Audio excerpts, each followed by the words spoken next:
Hello everybody, J.Yumeko here, and welcome back to some more The House in Fata Morgana. Now, last time we left off, we had finally managed to wrap up the third chapter in a kind of shocking, not quite shocking twist of events where the white-haired girl ran away. Let me actually preface this with a spoiler warning, okay? If you don't want this to be spoiled, go back and watch the last video, okay? But I'm about to spoil it, so white-haired girl ran away. Jacopo ended up being fucking shot by Maria, but then he fucking did some crazy shit and popped her straight in the fucking face. And so he's alive, Maria's dead, the white-haired girl's missing, Jacopo lives out the rest of his days wondering where the white-haired girl is, but never finds her. So that's where we ended off. Another bittersweet, more bitter, less sweet story. But today we're going to be jumping into what will be the fourth chapter in this. Now, I don't know how many, well, I call them chapters, but I don't know how many, stories you go through in this game. I've not really done any research on that. So who knows? This could just be another one. It could be a final one. But an interesting thing that happened last episode is that when we came back to, I guess, our real self, as in we came back to the mansion where we're we're kind of being toured by the black-haired maid. So she's showing us around, and as she's showing us around, we're going through these different stories. But anyways, we came back there, and the black-haired maid seems to be gone. She seems to be not around. So we kind of took the liberty of wandering around the house a little bit. It did give us some oddly specific options on where exactly to go, but long story short, we ended up interacting with a painting, and it gave us some pretty interesting insights, both on maybe whether we should be questioning the legitimacy of the black-haired maid, and potentially even a little bit about who we are. So without further ado, let's jump right back into it. Alright, let's see, where do we leave off? The man in the painting. Oh, here we go. The saying Isolation is the most recent one. By literally 2 minutes. Okay. Okay, so here we go. We have some options on exploring the mansion. So we have the entrance, fireplace, den, rose garden, cellar. I want to go to the cellar. The reason I want to go to the cellar is because when Maria went down to the cellar in the last story, there was something written on the floor that she said looked a lot like her handwriting. So I'm interested in that. We're going to go down to the cellar. And of course, we'll go ahead and check out other things as well. Excuse me. When you descend into the cellar, you hear beast-like snarling. Along with it came a sour odor and the sound of ripping flesh. You could not see the beast, but that did not make it any less unpleasant. You made to retreat from the cellar. Jesus Christ. But before you could, a shadowy creature lunged at you. You reflectively squeezed your eyes shut. After several moments, you opened your eyes again to find a silhouette of a man standing in place of the beast. You and the shadow stared at one another for some time. You asked the shadow a question, and the shadow responded. However, you have no idea what it said. The shadow seemed to be trying to communicate something to you, but trying to make sense of something you could not understand was pointless. Having no reason to remain in the cellar any longer, you made your way back upstairs. Okay, I guess not. Alright, I guess we're just kind of whittling all this down then. Alright, let's see. Where are we going to want to go next? Entrance, fireplace, den, rose garden. Let's go to the rose garden, right? That's been a huge part of the story so far.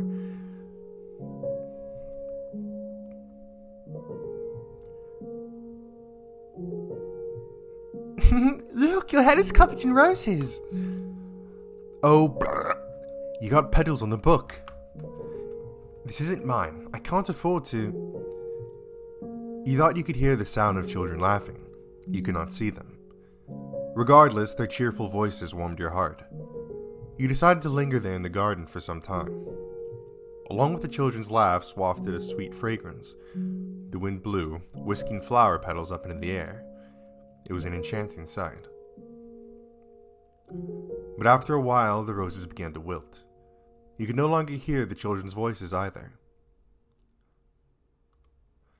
A young man stood alone in the withered rose garden. As you drew nearer, you called out to the youth. But the man did not appear to notice you. He merely stood there, vacantly staring across the garden. The youth muttered something in a lifeless voice. This isn't what I wanted. I just wanted a normal, peaceful life. I can't bear being alone. I can't take this. Someone, get me out of here. Oh God, tell me that I'm not the bad one here. You tried to call out to the young man several times, but he did not seem to hear you. He simply continued muttering to himself. Before long, the youth's shadow faded into nothing. Unable to bear the chilly air any longer, you stepped back into the mansion. Alright, so we got the beast and the flaxen-haired boy. Where else should we go? Entrance? Why not? If we're just going to be marking all these down, we might as well just start here. You made your way to the mansion's entrance. There's no one around, nor any source of light. Groping through the darkness, you found the front door, which was sealed shut with a heavy bar. You pressed against the bar, but it remained firmly in place. The door did not budge either. It seemed you could not leave the mansion. Burn the witch. Crucify the impure. When you made to step away from the entrance, you heard a muffled voice. You looked around, but were unable to determine the source of the voice, nor could you be sure whom you had heard either. Giving up on finding anything at the entrance, you decided to head somewhere else. Fireplace, den... Let's just make our way through the list, I guess.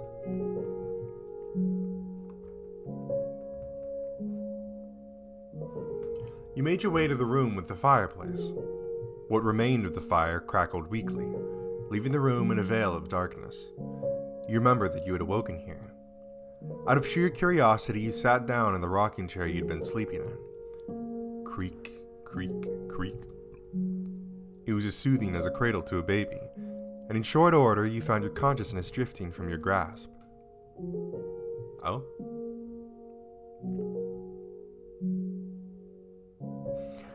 Reading a story by the fireplace like this almost makes it feel like we're in another world, doesn't it, Master? I bet that's why troubadours perform at pubs, so they can be near the fire. Oh, you're such a cynic. But that's okay.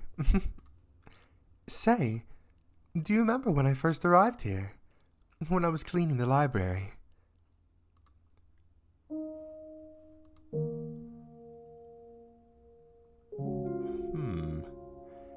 Your eyes slowly slid open. Fragments of a pleasant dream lingered in the back of your mind. The crackling of a fire, the taste of warm wine. However, there was nothing pleasant about the fire sitting before you. No warm, crackling flames. In fact, the brisk air of the room overpowered the remnants of embers left there. A chill ran down your spine. Afraid you might freeze stiff if you stayed there much longer, you resumed your exploration of the mansion. Okay, so they mentioned the library. We'll be sure to check that out. Actually, you know what? Let's just do it now, right? Might as well. So I'm assuming that the voice there was the black-haired maid. So it seemed to be first met in the library. The smell of dusty books filled the air of the library. You approached a shelf to examine one of the books. Jesus. Suddenly an avalanche of them came falling to the floor. You stared blankly at the mountain of books. They'd fallen down on their own, but they showed no signs of putting themselves away. Since no one else was there to do it, you began placing the books back on the shelf. 1, 2, 3, a dozen. And as soon as you'd gotten them all back up, they came crashing back down again. You wished very much to implore of the maid's assistance, but she did not appear to be in the area. Pretending you had not seen anything, you made your way back into the hallway. Nothing as interesting happening there as I thought would happen. Ah, the den. Here we go. The scent of cigarette smoke lingered in the den. However, the room was silent. Not even an echo of the men's chattering remained. Something was moving. Billiard balls. There's no one present to strike the balls. They rolled spontaneously around the table. The paths they traced across the surface were rough and erratic, contrasting that of when the former master had held the cue. The spheres collided awkwardly with one another, not a single one coming close to the pockets. As an experiment, you pulled a ball off the table. In response, the path of the balls became even clumsier. Having lost one of their targets, they began to bounce around aimlessly off the cushioned walls of the table. As you stared intently at the table, a man's voice rang out from somewhere in the room. Spinning around, you saw a silhouette of a man. However, you could not make out what the man was saying. The man thrust his finger at the table. He appeared to want you to return the ball. You reluctantly placed the billiard ball back on the table. When you did, the balls resumed endlessly colliding with one another, never landing in any of the pockets. You looked up to find the shadow gone. Having determined that the maid was not going to appear in the den, you exited the room, making your way back into the corridor. Stained glass window.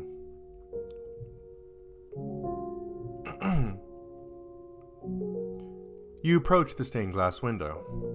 An array of pews was arranged facing the stained glass. There seemed to be an air of tranquility about the room. You sat down in one of the pews and stared quietly forward for some time. For a moment, you felt you were on the verge of recalling something, but ultimately the memory never managed to surface. The maid did not appear to be there. Where could she have gone? You decided to resume exploring the mansion. Master bedroom?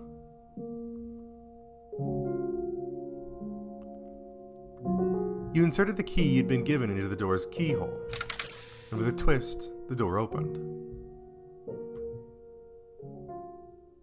Oh. The master bedroom was shrouded in darkness, much like every other room in the mansion.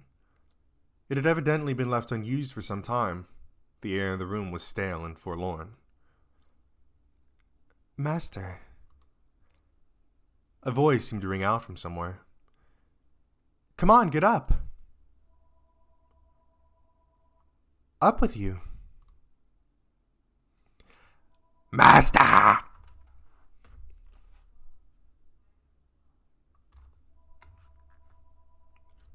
Sorry if you can hear that phone ringing in the background. See? What did I tell you? It's so much nicer in here with a little light. Without warning, your whole world took on bright, vivid colors. Light streamed through the window, illuminating the well-lit bedroom. A woman's silhouette stood before you. Wait a sec! Don't you hide under your bedspread! Get out of there! Oh, but Master, you agreed that I could open the windows.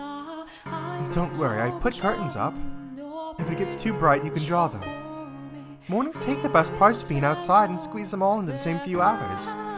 You don't have to go outside in the sunlight for it either. Just listen to all the wonderful sounds.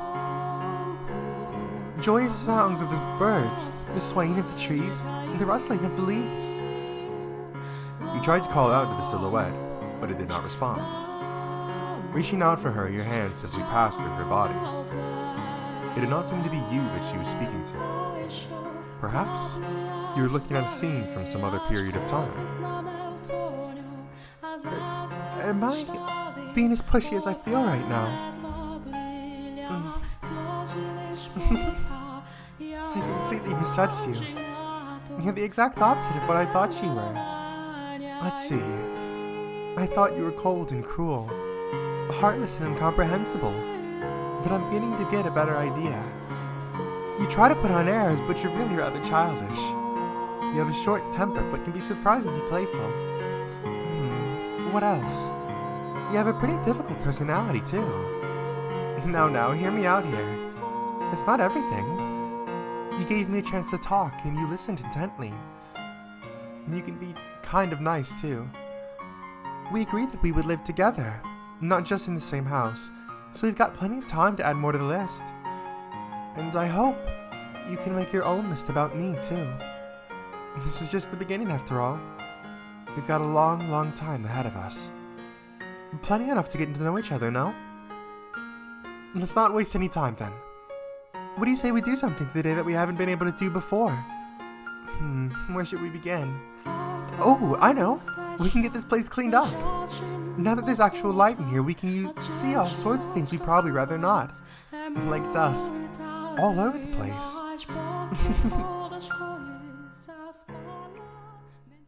Huh. A story yet untold, huh? When the woman's shadow faded away, the master bedroom transformed back into its old dreary state. Master, can you say my name? You were unsure how to describe the urge welling up within your breast. You could not say her name. You stood unmoved in the master bedroom for some time, but it did not appear that anything else was going to happen. So you decided to head somewhere else. Oh, wait, we can go see the stained glass window again? Bet. See if anything different happens this time.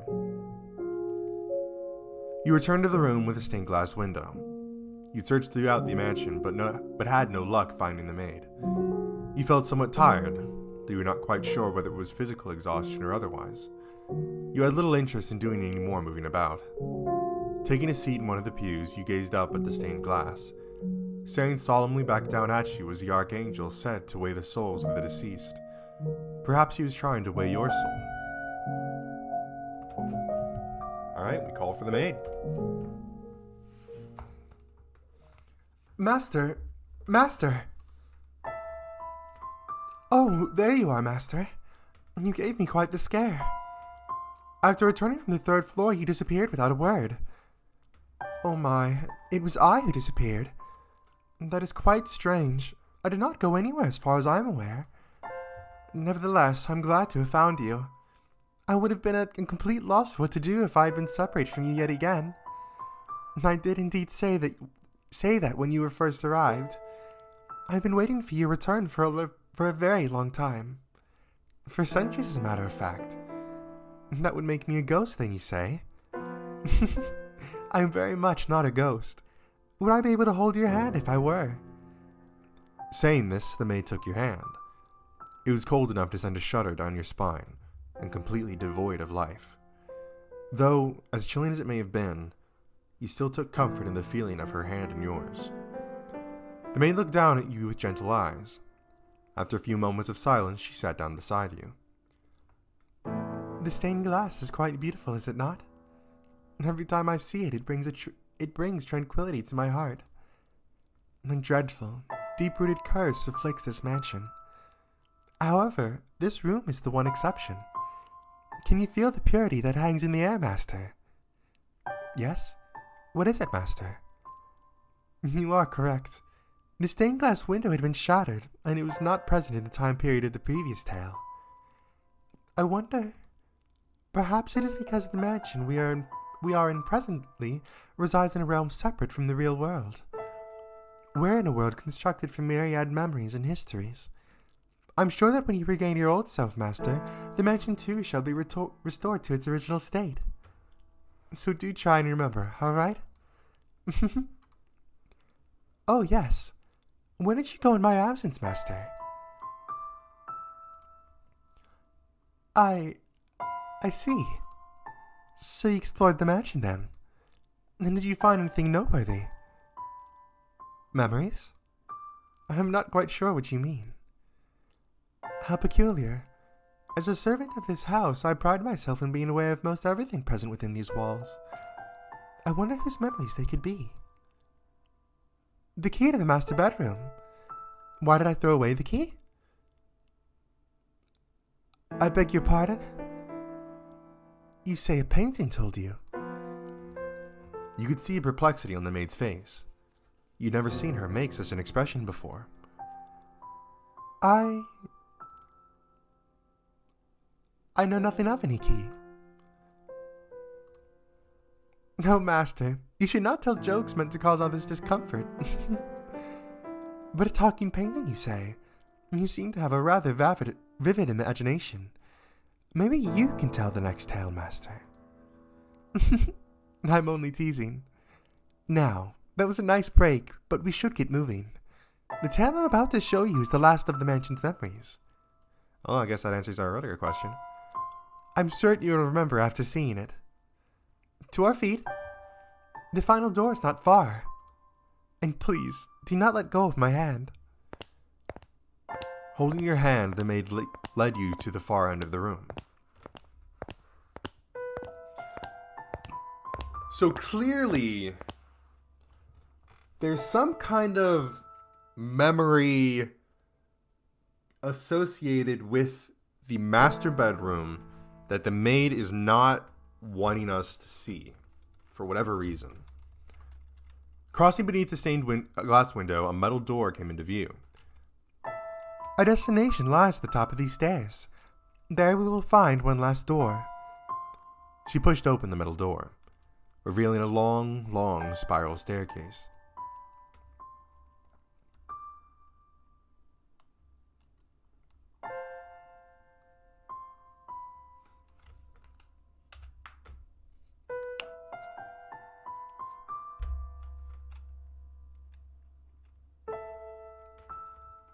It'll be a bit of a walk, so let us be on our way. And please, do watch your step. This is called an observation tower. Normally, towers such as these were built in castles or churches, so it's really rather strange for one to be in a mansion. The last door I will wish to show you, master, resides at the top of this tower. Rectangular windows were carved out of the stone walls in several locations along the way up the spiral staircase. You attempted to peer out of the windows, but all you could see was a thick layer of fog. Perhaps the maid's suggestion that the mansion did not presently reside in reality was in fact correct. With each step forward, you find yourself gripped by an indescribable sense of anxiety. The feeling somewhat resembled irritation or annoyance. Sensing this, the maid tightly gripped your hand. There's nothing to worry about. You'll be fine. It is all in the past. No matter what may happen, so long as you do not let go of my hand. You have nothing to fear. You and the maid continued climbing the stairs. Up and up, around and around, marching ever nearer the supposed final door.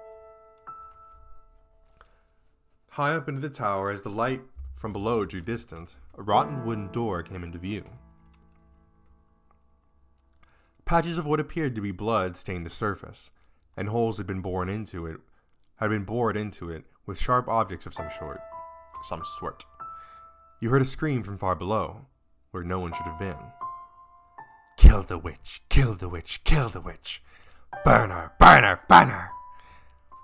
You were struck with fear. The next moment, the maid opened the door. And then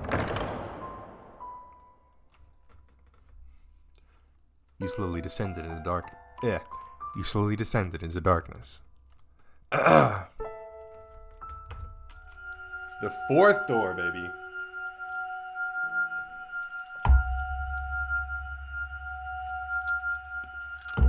$10.99. Damn.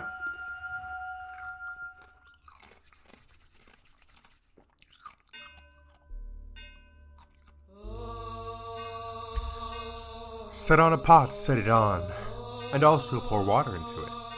Gather the pieces thereof into it, even every good piece, the thigh and the shoulder. Fill it with the choice bones. Take the choice of the flock and burn also the bones under it, and make it boil well, and let them seethe the bones of it therein. Thus saith the Lord, woe to the bloody city, to the pot whose scum is therein, and whose scum is not gone of it. Bring it out piece by piece. Let no lot fall upon it.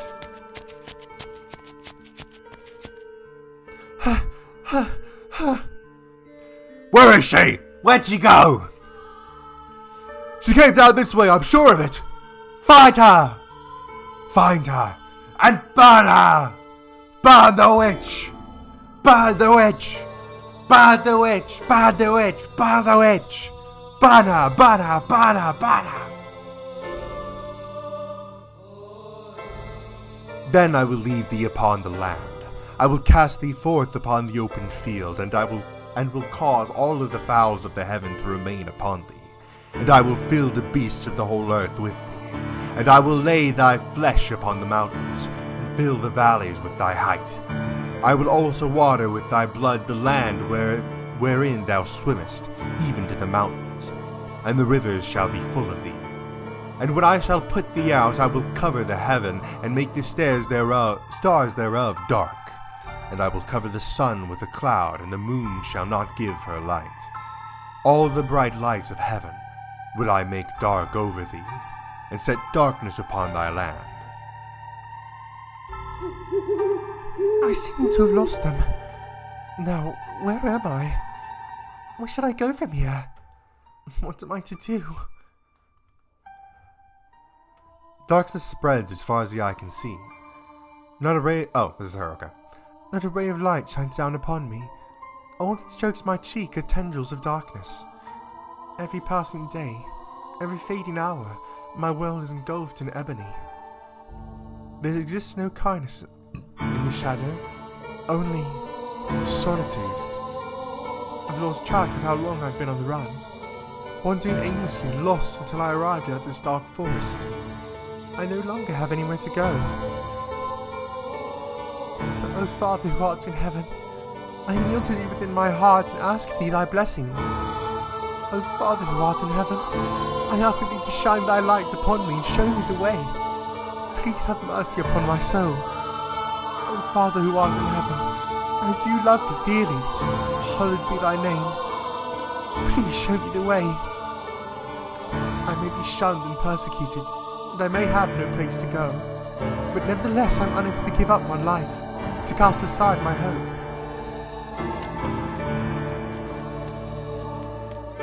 O Father who art in heaven, please guide me into salvation. O Father who art in heaven, please guide me. I can no longer remember when my life became naught but running, when it became endless wandering in the dark.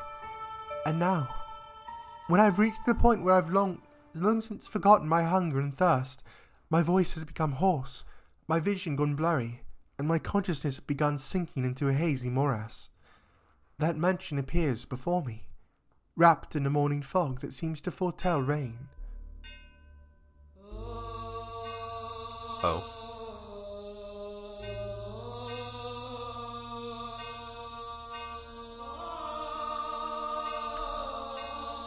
Oh? Oh my. The mansion comes into view like the world fading in after dream. It doesn't appear as though anyone lives here. All the windows are either boarded up or shuttered, as if it's long since been abandoned. A tower, which seems out of place in a personal residence, stands tall beside the mansion. The whole building seems as though it could disappear with the fog. It has an unwelcoming presence, freezing me in my tracks. However, if this is where you have led me, then I shall follow your guidance. Having nowhere else to go, this mansion is my only salvation, the light that guides my way. And so I must have faith that no matter what I find, whether spirits or wild beasts dwell within these walls, that this is where I shall find peace.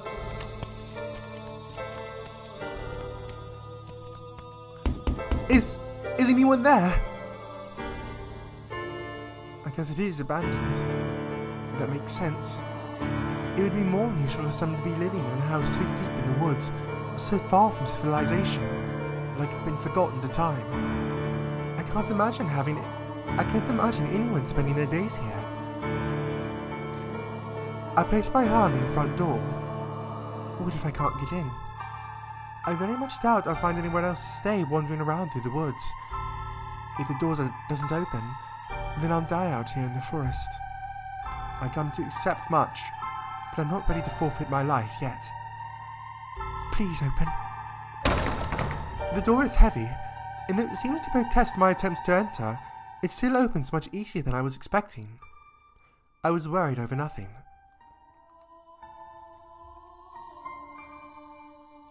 Looking in, I get the strangest impression light has been swallowed up into the mansion's depths. Rather than going inside, it feels as though I'm about to step outside the boundaries of this world. When I close the door, it's so dark I can't even tell where I'm walking. I wonder if the window's open. Though I managed to fumble my way over to a window, it's tightly shuttered, and the shutters are caked with rust. I'm probably not going to get it open without a fight. If only I had some source of light. I can't even see my hand waving in front of my face. It feels like the floor will fall out from under me, and I'll sink into the eternal darkness if I don't watch my step. Fighting back that fear, I slowly walk forward, tracing the wall with my hand. There's a door at the end of a long corridor. I pull it open and a wisp of bone-chilling air brushes past me. It's too dark to see anything, but I can feel something different and present in this area than the rest of the house. Uneasiness grips me. Is anybody here? My voice simply disappears into the void. No response. As I'm pushing forward through the freezing air, for a split second I spot a shimmer of light. Squinting my eyes, I'm able to make out a large window. Unlike the others, it's not shuttered, but covered by drapes. My chances are slim, I imagine, but if there's even a slight possibility of getting some light in here, it's worth a shot. So I pull open the drapes. The next moment, faint but colourful light comes shining down on me. It's a stained glass window. From beyond the glass, I can hear the subtle pitter-patter of rain. I guess it finally started. The different colours of light blending into a milky white, dim but wondrous. It's gorgeous. Why would someone cover this up? It's beautiful. With a little more light, it'd be... Please do not touch the drapes. Or the windows. Suddenly, I hear a voice, and I can sense someone else in the room. The man's voice is emotionless, neither deep nor high. Before long, he comes into view, illuminated by dull orange candlelight. Oh shit. Michael? I'm sorry for coming in uninvited, but, I did announce myself.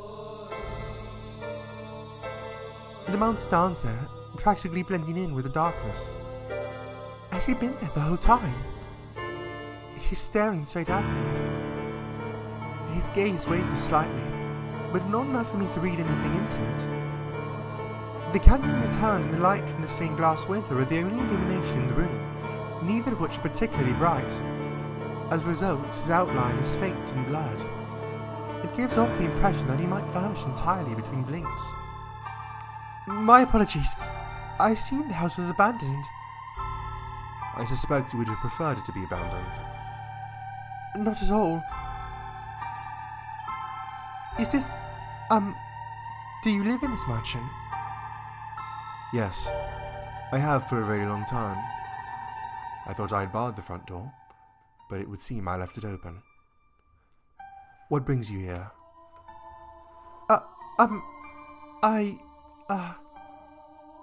If you're lost, I am happy to give you directions. There is a village west of here. It should take you maybe half a day on foot. If you are in need of money, help yourself to some furniture. Trade it for food at the village, then make your way to a larger town. Please allow me to stay here.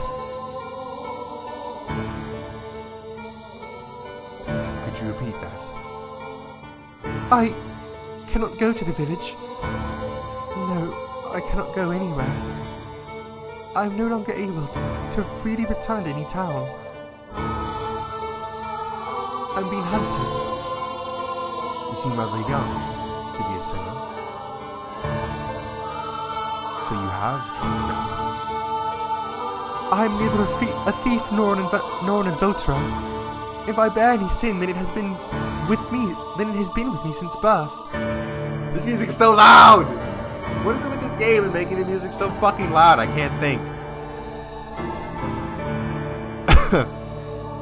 I will do everything I can to stay out of your way. I simply ask that you grant me shelter until it all blows over. If you wish to know of my transgression, I will tell you.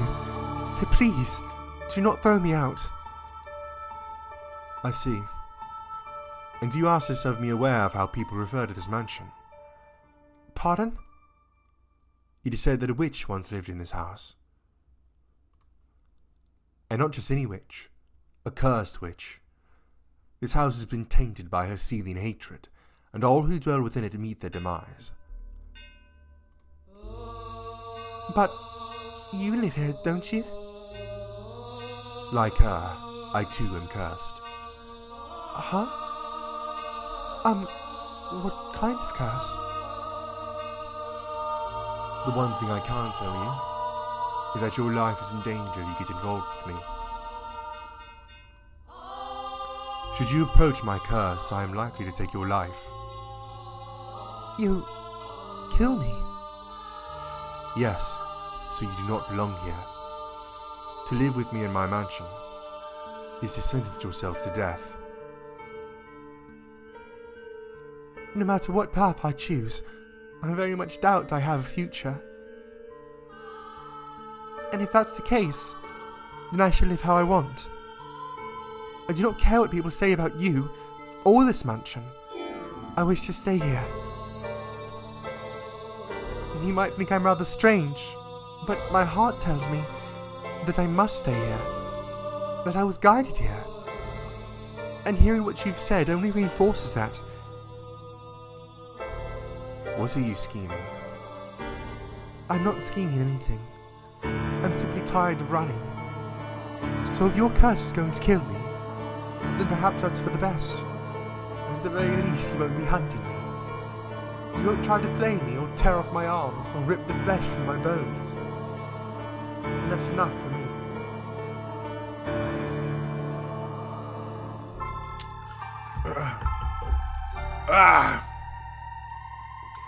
If you have committed no sin, then why do they hunt you so fervently?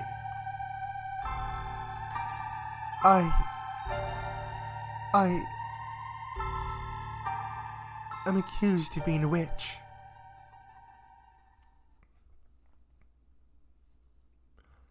Master, please, wake up. Return to me. Ah, have you come too, Master?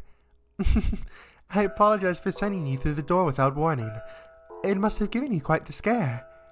But I beg for your forgiveness. I heard a terrible screaming from down the stairs and I panicked. You say you saw the white-haired girl. I see. So you must have made it into the world beyond the door before me. I'm deeply relieved that I was able to take your hand before losing sight of you. I presume you've already grown familiar with the atmosphere of this time period, Master. If you've seen her, as you said, then you should have a basic grasp of the situation. She was a very misfortunate girl in this era, accused of being a witch, abused and persecuted. Her life was in constant danger. It was, again, her appearance that brought this upon her. That snow-white hair and those ruby-red eyes clearly differentiated her from everyone else. Oh, and I apologize. I neglected to mention that this door is unique. As for what sets it apart, that will be made clear as we proceed. The one difference is in the time period. The tales I have shown you began with that of the beautiful flaxen-haired family, followed by the tale of the bloodthirsty beast, and then the tale of steel and ambition, proceeding in chronological order. However, the door we have just entered takes us to the period now known as the Middle Ages, long, long before the other three tales. Yes, that is correct. This is where it all began. The mansion's curse, the truth of the witch, and her identity. All of this should be made known. If, after this tale, you're still unable to reclaim your old self, then there's nothing more I can do. This story contains the last that I'm able to tell you. So I ask of you, please do not let go of my hand until it is all over. And now then, let us begin a beautiful, tragic love story of two solitary souls trapped in a mansion of darkness. Drink of water.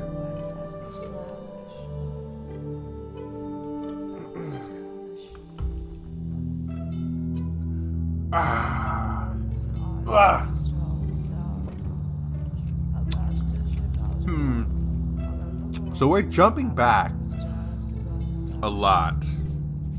Because I think it's pretty safe to say that, like, the Flaxen-haired family, I would probably argue, is like maybe the Renaissance kind of era-ish, maybe, kinda. Then obviously the Beast would be like, I mean, I would imagine that would have been like kind of colonial-ish. And then the like Jacopo and them would definitely be like Industrial Revolution kind of deal. Because they're building the Transcontinental Railroad and all that fun stuff. So yeah, we're jumping back way back in time. 1099, goddamn. Okay. In that era, the mansion was a dungeon draped in darkness. After a great deal of time on the run, the white-haired girl found herself at a remote mansion that stood in a dark, overgrown forest. All the windows were either boarded or shuttered, and it was even darker inside the house than out. Not even a ray of moonlight could enter those walls. Only naturally, the white-haired girl had assumed that nobody lived there. But her guess was incorrect. Someone did indeed dwell inside the house. It was a young man named Michael. Though she could not make out the details of his face in the candlelight, she thought him a very handsome man. However, he proclaimed to her that a witch resided within the mansion, and that he too was cursed. Everyone who got too close to him lost their lives. Do you think that what he told her was all nonsense? A lie devised to chase her out of the house? The truth of the matter shall come to light in time. Despite Michael's assertions, the white-haired girl decided she would take up residence within the mansion. This era's white-haired girl was younger than the others. She was still in her early teens, young enough to be seen as still a child. But she was neither as self-centered nor irresponsible as you might expect of someone her age. She was very delicate and reserved, and acted with a great deal of modesty and restraint. The accusations of her being a criminal and sinner were grossly inappropriate. Nevertheless, she was still chased from her home, barely managing to flee to this mansion with her life.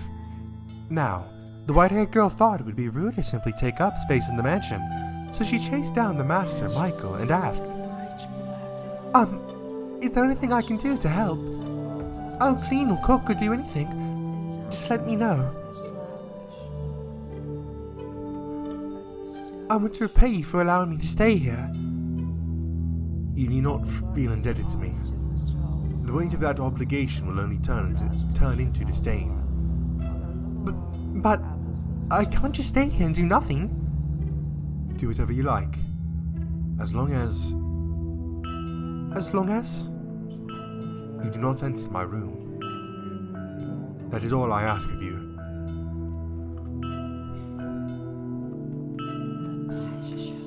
He said emotionlessly. I don't know who's talking anymore. Okay, so this is the the black-haired man. He said emotionlessly, turning away and walking off. Michael was not, I believe, spurning her. He was merely disinterested. He did not treat her disrespectfully, nor did he seem averse to her presence. Words simply did not seem to affect him at all. Not only was the mansion a prison for his body was also a prison ensnaring his heart. I should still do whatever I can. But she did not let that get her down. In fact, she might have even interpreted his disinterest as kindness. Though he was a bit standoffish, he did not attempt to cause her harm. He was nothing like the people who had accused her of being a witch and forced her to flee for her life. And she was deeply grateful for that. Thus began their quiet life together. Michael, who avoided contact with others, and the white-haired girl, who had taken a great deal of abuse from others. To Two people who knew hardly anything about one another, who were too distant to really be said to be living together. Michael spent most of his day in his chambers, so they only ever saw each other occasionally, and they hardly ever spoke. Though they stayed in the same house, they both still lived solitary lives. Nonetheless, the white-haired girl wanted to get to know Michael better. She wanted to know why he called himself cursed, why he lived alone in this dark mansion, how many days, how many years he had spent here in solitude. And while she waited for the opportunity, she also started doing things around the house.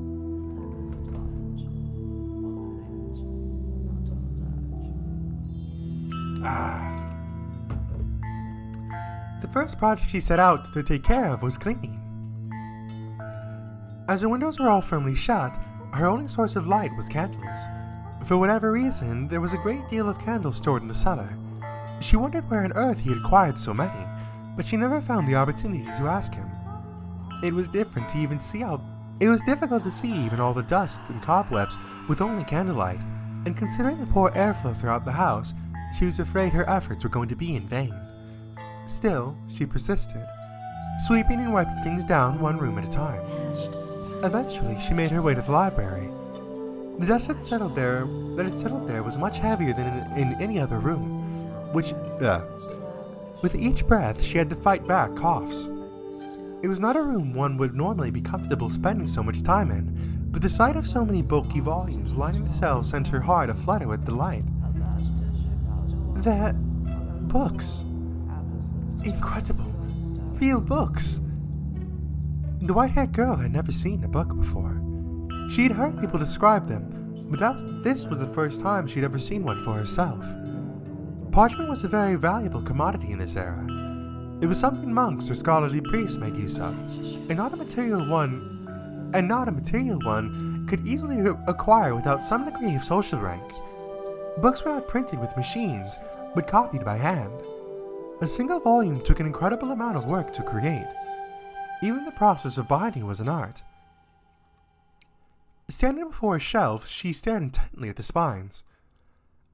There's so much dust. Does he not read any of them? Just a peek. Just a tiny little peek, she said, making excuses to the empty room as she reached her hand toward one of the books. The tome that caught her eye was on the upper shelf. It bore a gorgeous jade embossing and looked like it belonged to in a treasure chest. Almost. Though she tended to act older her age, the white-haired girl was still in her early teens and not especially tall. Even standing tiptoe, it was still just barely within reach. At long last, her slender fingers made contact with the spine, and she began to pull the book toward her. Ah! The library had sat abandoned for some time, causing the covers to stick together, so when she attempted to pull one out, several others tilted with it. And then, almost all of the books on the shelf came avalanching down onto her. Ah, it's just like what we saw happen in the library. Ow! The white-haired girl groaned, buried under a mountain of parchment. She hoped that she had not damaged any of her host's valuable collection, for the mess was enough of a setback already in her attempt to express her gratitude. Looking around, she saw one volume that was almost torn in half. She did not know whether it was in that condition before, or if it had happened in the fall, but nonetheless she felt horribly guilty. Sitting there, unable to get back to her feet, tears began welling in her eyes. Then, suddenly, a shadow fell over the dejected girl. It took a book in his hand. Can't speak. It took a book in his hand and returned it to the shelf. For a brief moment, the shadow's hand reached hesitantly toward the white-haired girl, then changed course toward another book. Alright, it's such an awkward point to leave it off at, but I gotta leave it off here. Let's see. And again, I know it's such a weird spot to like leave it off at, and I feel, I don't know if it's the case, but I feel like today was also kind of a shorter episode.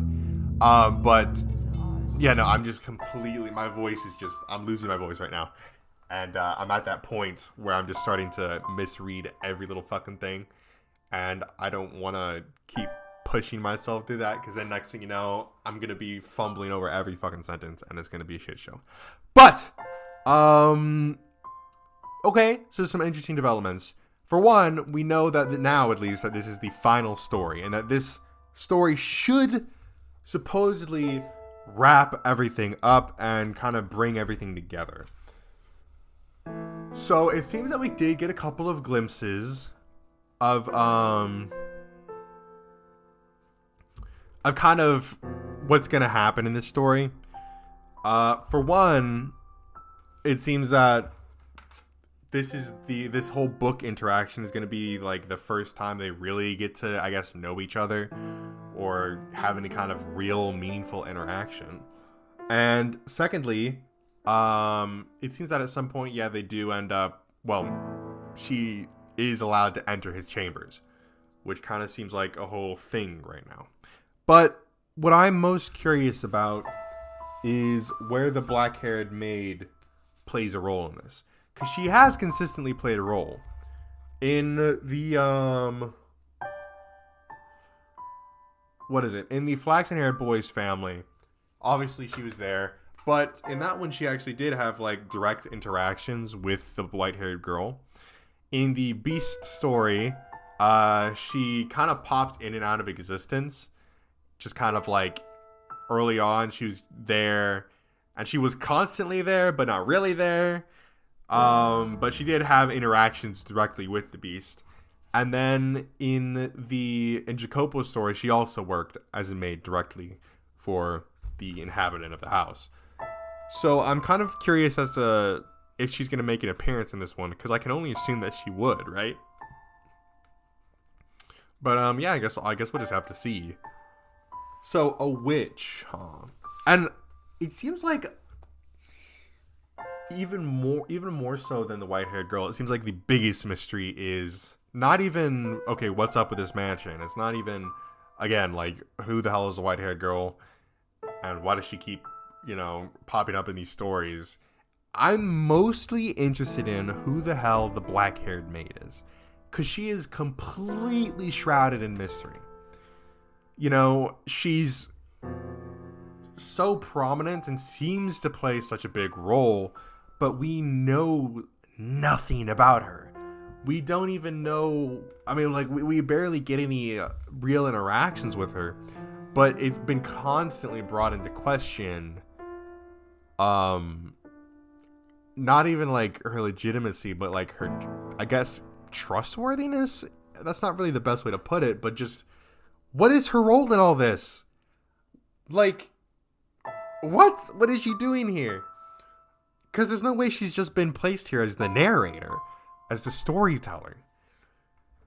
So, and I think even the man in the painting as well, also mentioned that, like, oh yeah, hey, that black-haired maid, maybe she's not all she's cracked up to me. Maybe she's not, as sane as she appears, kind of deal. So I'm very interested in that. But that's going to be for this time. I hope you guys enjoyed. If you did, make sure to leave a like on the video and tell me in the comments section below what you'd like to see me play next. If you enjoyed this video or any of the videos or series on my channel, then I highly recommend that you hit the subscribe button and turn on post notifications so you'll be notified when a new one of those videos comes out. Anyways, that's it from me, and I'll see you in the next one.